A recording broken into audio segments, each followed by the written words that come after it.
Hi friend, मी आज बनवणार आहे दुधी भोपळ्यांची भाजी। त्यासाठी मी बाजारातून आणलेला आहे दुधी भोपळा। मी त्यावरचं सर्व खिसून घेतलेलं आहे। आता मी कट करून घेणार आहे।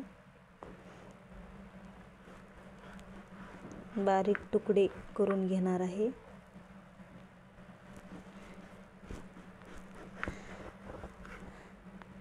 बघू शकता।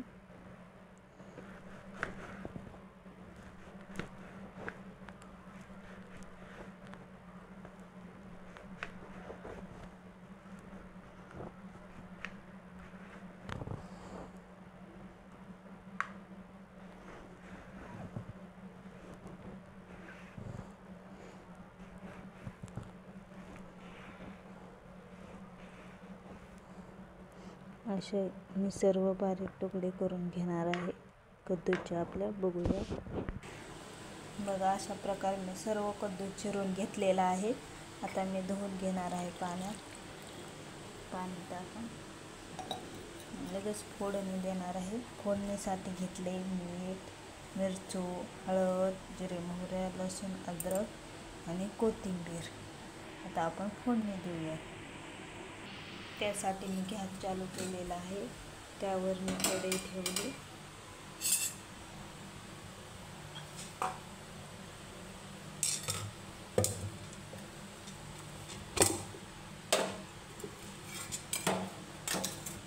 कढईमध्ये मी तेल टाकून घेणार आहे।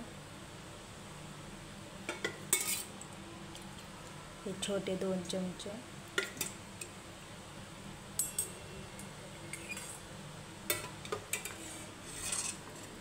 आता मी अद्रक लसूण वाटून घेणार आहे।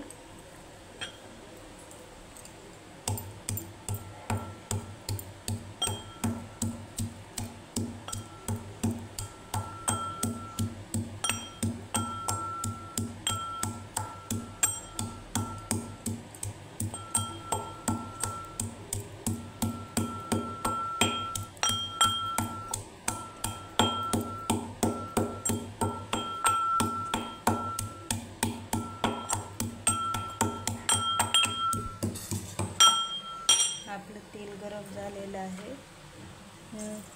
मोहऱ्या, जिरे टाकून घेणार आहे आणि आपण वाटून घेतलेला लसूण अद्रक पेस्ट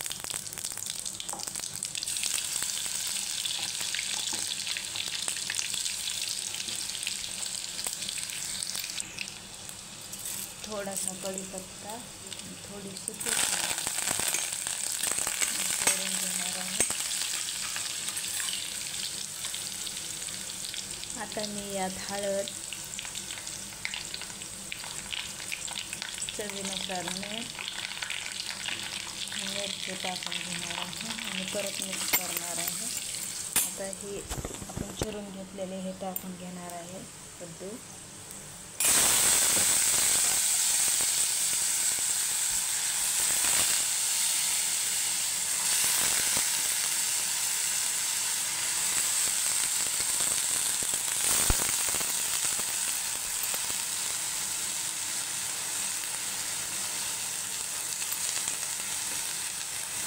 मिक्स करून घ्यायचं।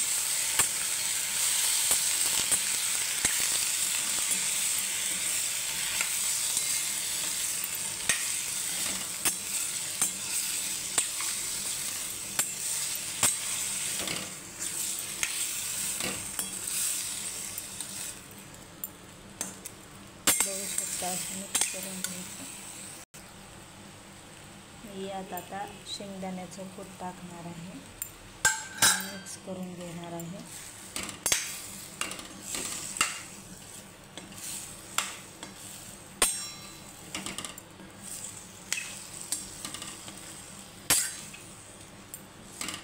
अशा प्रकारे भाजी बनवायची।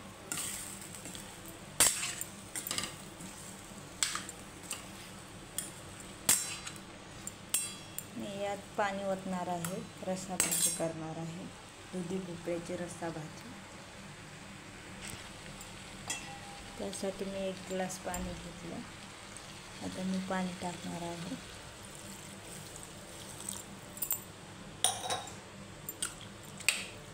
मी एकच गिलास टाकणार आहे, आपल्याला लागत असेल तर टाकू शकता.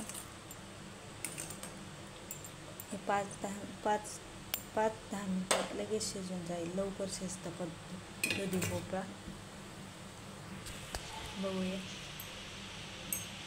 शिजल्यानंतर बघूया. बघू शकता अशा प्रकारे आपली भाजी तयार झालेली आहे. तुम्ही पण अशीच भाजी करून बघा. व्हिडिओ बघण्यासाठी लाईक आणि सबस्क्राईब करा. अशा प्रकारे आपली भाजी तयार झालेली आहे, बघू शकता. तुम्ही पण करून बघा. आवडल्यास लाईक आणि सबस्क्राईब करा. थँक्यू.